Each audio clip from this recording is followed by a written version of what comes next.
आज का जो हमारा चैप्टर है वो है चैप्टर नंबर 3 और हम इसमें आज जितने भी शॉर्ट क्वेश्चंस बनते हैं उसके बारे में बात करेंगे। और मैंने उसके सभी के आंसर इस वीडियो में दिए हैं और जहाँ तक हो सके एग्ज़ाम के बेस से यही क्वेश्चन सबसे ज़्यादा एमपी है और हमें नहीं करना है। जहाँ तक हो सके इन सब क्वेश्चंस को अगर आप देख लेते हो तो आपको एक बेसिक चैप्टर क्लियर हो जाएगा, कॉन्सेप्ट क्लियर हो जाता है। सबसे पहले हम ये समझते हैं कि विद्युत धारा होती क्या है और इसको समझा मतलब इसके मात्रक क्या होते हैं तथा इसकी डेफिनेशन क्या होती है। तो यदि किसी चालक के मध्य सिरों पर अगर विभवांतर को जोड़ा जाए तो चालक में से बहने वाले आवेश को ही हम विद्युत धारा कहते हैं। ठीक है, आवेश की बहने की एक प्रक्रिया होती है जिसको हम विद्युत धारा के नाम से जानते हैं। ठीक है, इसको अगर हमको 2 लाइन या शॉर्ट फॉर्म में अगर डेफिनेशन बताना हो तो उसको कैसे लिखेंगे? किसी चालक तार के अनुप्रस्थ काट के प्रति सेकंड गुजरने वाले आवेश की मात्रा को विद्युत धारा कहते हैं। इसे I से प्रदर्शित करते हैं। तो विद्युत धारा इज इक्वल टू प्रति सेकंड गुजरने वाले आवेश की मात्रा बटे समय। अब इसमें आवेश को हम Q से दर्शाते हैं बटे समय को हम T से दर्शाते हैं। तब इसका मात्रक क्या बनेगा? आवेश का मात्रक हम पहले से जानते हैं जिसका मात्रक कूलाम होता है तथा समय को हम सेकंड से दर्शाते हैं। इसे एम्पियर भी कहा जाता है और विद्युत धारा को हम अमीटर से नापते हैं। ये हो गया हमारा पहला क्वेश्चन खत्म। अब दूसरे क्वेश्चन पे आते हैं। दूसरा क्वेश्चन है हमारा ओम का नियम लिखिए।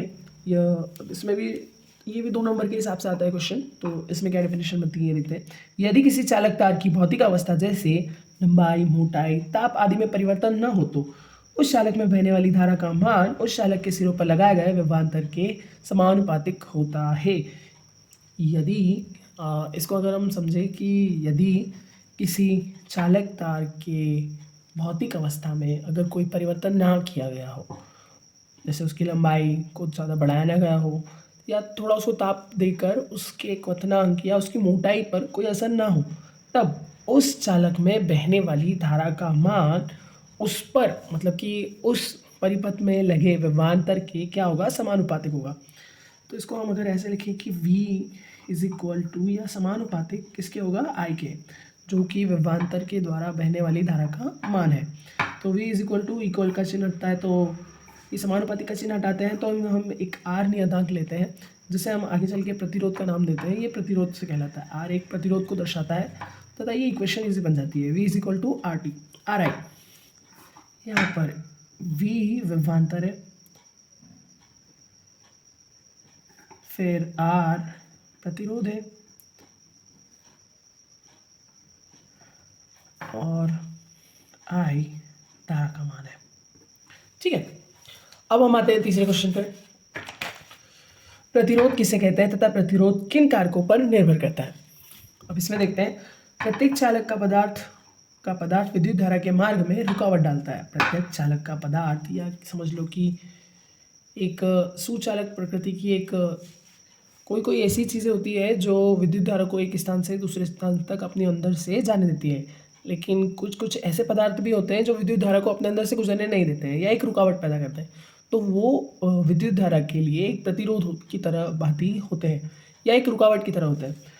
तो हम उसी को देखते हैं। जब चालक के अंदर मुक्त इलेक्ट्रॉन गति करते हैं तो तार का पदार्थ मार्ग में क्या करता है? रुकावट डालता है। ऐसा पदार्थ जो आवेश के मार्ग में रुकावट डाले वो उस आवेश के लिए प्रतिरोध होता है, जिसे चालक का तार प्रतिरोध कहता है। मैंने भी यही बोला कि आवेश को बहने ना देने वाली रुकावट प्रतिरोध कहलाती है। हम जानते हैं ओम के नियम से, हमने पहले सीधे किया था। V समानुपातिक कितना होता है? I। किसी चालक का विभवांतर उसमें से बहने वाली धारा के समानुपातिक होता है। तो V और समानुपातिक का चिन्ह हटेगा तो किसका गुणा होगा? एक नियतांक का, जिसे हम R से प्रदर्शित करते हैं। तो V is equal to RI, जहाँ R एक नियतांक है जिसे चालक का क्या कहते हैं? प्रतिरोध कहते हैं। प्रतिरोध का संकेत एक तरह से एक 2 लाइन के बीच में एक डॉट करके एक पूरी सिंबॉलिक चिन्ह बनाया जाता है जिसे हम ऐसे कहते हैं। और ओम का संकेत अगर हमें देना हो तो हम ऐसे देते हैं। सिस्टमेटिकली अगर बताया जाए परिपथ में, अगर हम किसी भी परिपथ में ओम वोल्टेज या ऐसा कुछ बताते हैं तो उसको ऐसे प्रदर्शित करते हैं। प्रतिरोध का विमीय सूत्र m की घात 1 l की घात 2 t की घात -3 और a की घात -2 होता है। अब हम आते हैं अगले क्वेश्चन पे। ये किन किन कारकों पर निर्भर करता है? ये तो छूट ही गया था, तो अब उसको भी देख लेते हैं। प्रतिरोध निम्न कारकों पर निर्भर करता है। ठीक है, किसी चालक का प्रतिरोध किन कारकों से मतलब प्रभावित होता है या उन पर जो डिपेंड होता है, जैसे कि पता चलता है कि किस चालक के लिए कितना प्रतिरोध उत्पन्न हो रहा है और कितना नहीं हो रहा है, इससे पता चलता है। तो चालक की लंबाई पर तार का प्रतिरोध उसकी लंबाई के समानुपातिक होता है, अर्थात लंबे तार का प्रतिरोध अधिक और छोटे तार का प्रतिरोध क्या होता है, कम होता है। चालक की मोटाई पर, तो मोटे तार का प्रतिरोध उसकी मोटाई पर निर्भर होता है। ठीक है, कोई कोई तार है ना बहुत मोटे भी होते हैं, जिसमें उसकी अगर मोटाई अगर अधिक होगी तो उसका प्रतिरोध क्या होगा, कम होगा। और जितना तार पतला होगा ना उसकी प्रतिरोध उस मतलब इसका अधिक होगा, और जितना तार पतला होगा उसका प्रतिरोध उतना क्या होगा, कम होगा। ठीक है, तीसरा आता है हम चालक के ताप पर। अगर चालक का प्रतिरोध उसके ताप के समानुपातिक होता है, जितना ताप बढ़ेगा उतना प्रतिरोध बढ़ता है। इसका कहने का ये मतलब है कि R समानुपाती होता है T के। अगर प्रतिरोध बढ़ रहा है, मतलब ताप अगर बढ़ेगा तो प्रतिरोध भी क्या होगा, बढ़ेगा। अगर ताप कम होगा तो फिर प्रतिरोध भी क्या होगा, कम होते जाएगा। पदार्थ की प्रकृति पर, किसी भी चालक तार का प्रतिरोध मुक्त इलेक्ट्रॉनों की संख्या पर निर्भर करता है, जबकि मुक्त इलेक्ट्रॉनों की संख्या भिन्न भिन्न पदार्थों में भिन्न भिन्न होती है। अतः सभी पदार्थों का ताप भिन्न भिन्न होता है।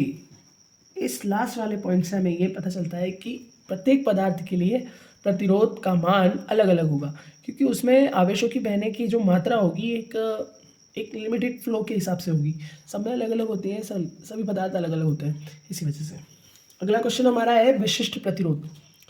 मैं आज इस वीडियो में सारे 2 नंबर के क्वेश्चंस करवा रहा हूँ। इस वीडियो में हम जितने भी शॉर्ट क्वेश्चंस को देख रहे हैं वो सारे एग्जाम से आने के चांसेस भी हैं, और अगर आ जाते हैं तो हमें उन्हें लिखना कैसे है वो सारे इसमें देख रहे हैं।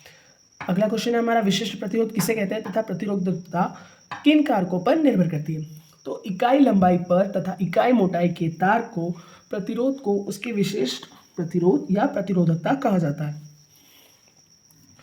प्रतिरोधकता कितने कारकों पर निर्भर करती है, तो 2 कारकों पर निर्भर करती है। एक तो प्रतिरोधकता ताप पर निर्भर होती है और दूसरी पदार्थ की प्रकृति पर।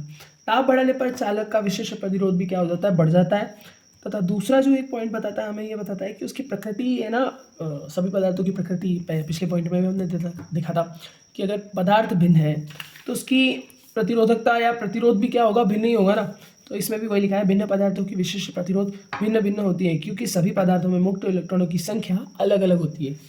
ये संख्या अलग अलग होने के कारण उसकी जो आवेश की मात्रा होगी इलेक्ट्रॉनों की बहने की, वो भी क्या होगी, अलग अलग होगी। इसी कारण से उनकी प्रकृति है ना प्रतिरोध में एक मेन रोल अदा करती है। एक अगला एक छोटी सी डेफिनेशन है कि चालकता होती क्या है, तो हम इसे एक लाइन से समझते हैं। प्रतिरोध के व्युत्क्रम को चालकता कहते हैं। ठीक है, तो चालकता इज इक्वल टू 1 प्रतिरोध। इसे इसका मात्रक अगर समझे तो ओम इनवर्स या 1/ओम से प्रदर्शित करते हैं। ठीक है, वीडियो हमारा खत्म होता है।